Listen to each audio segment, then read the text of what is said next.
매주 화요일은 격주로 부동산 소식 알아보고 있습니다. 도움 말씀 위해서 부동산 컨설턴트인 김지훈 소장님 연결돼 있습니다. 소장님 안녕하십니까? 네, 부동산 컨설턴트 소장 김지훈입니다. 반갑습니다. 코로나19로 시작해서 금리 인상, 물가 상승 그리고 부동산 경기 악화까지 이어지며 아파트의 공사 현장에도 비상이 걸렸다고 하는데요. 악화된 요건들이 이 공사비의 상승으로 이어졌기 때문입니다. 이 공사비 상승으로 인해서 조합과 시공사 갈등이 빚어지고 있고 심각할 경우에는 이 공사 중단으로 이어지고 있다고 하는데요. 자세한 소식 전해 듣겠습니다. 네, 최근 3년 사이에 공사비가 가파르게 오르며 공사비 갈등으로 인한 공사 중단을 선언하는 현장이 속출하고 있습니다. 정부에서는 공사비 분쟁을 신속히 해결하기 위하여 전문가를 파견하는 등의 지원을 하고 있지만 업계 반응은 회의적입니다.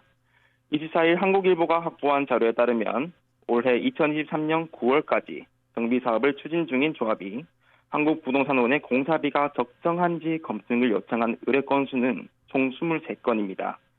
제도가 도입된 2019년에는 한두 건에 불과했지만 2021년 22건, 지난해 32건 등으로 계속해서 급증하고 있는 추세입니다.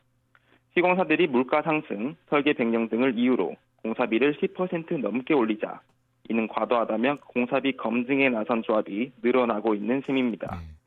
말씀과 같이 한국부동산원에 검증을 요청한 후에 결과에 따라서 해결은 잘 이루어지고 있을까요? 아쉽지만 공사비 검증에만 2달 가까이 걸려도 법적 강제성이 없다 보니 조합과 시공사 합의에 이를 때까지 갈등이 이어지는 경우가 대부분입니다. 네.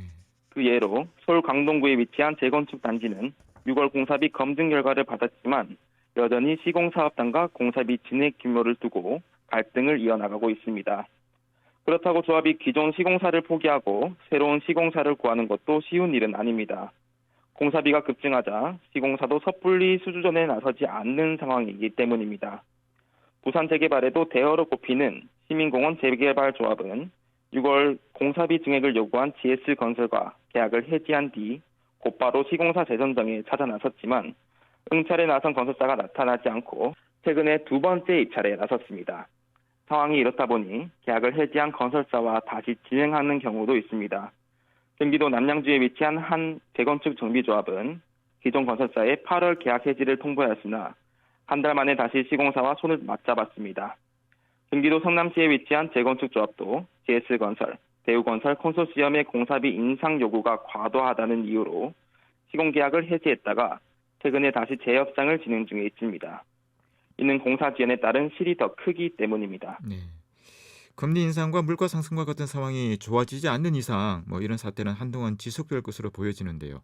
이런 문제를 해결하기 위해서 어떤 조치가 시행이 되고 있을까요? 네. 올라가는 금리와 물가 상승으로 공사비 협의까지 갈 길은 여전히 먼 상태입니다. 한국건설기술연구원이 집계하는 공사비 지수는 8월 151로 2020년 8월 118보다 33% 뛰었습니다. 최근 유가를 비롯해 물가가 고공행진 중이라 공사비 갈등은 한동안 신속한 주택 공급을 막는 걸림돌로 작용할 가능성이 클 것으로 보고 있습니다. 정부도 이를 우려해 최근 공사비 분쟁을 완화하기 위한 조정 전문가 파견 제도를 내놓았습니다. 조합이나 시공사가 해당 지방자치단체에 전문가 파견을 신청하면 검토를 거쳐서 전문가를 파견하고 관련 비용은 정부가 전액 지원한다는 내용입니다. 하지만 서울의 재건축 조합 관계자는 강제성이 없는 조정이라 시간만 허비할 우려가 크다며 건설사가 물가 상승에 편승해 최초 계약 때보다 더 높게 공사비를 부풀리지 못하게 하는 것이 더 우선이라고도 덧붙였습니다. 네. 자세한 소식 감사합니다. 자, 이어서 오늘도 대구와 경북의 부동산 소식도 좀 전해 듣겠습니다. 대구시가 경북도청 후적지 일원을 핵심 산업혁신 거점으로 본격 조성한다고 하죠.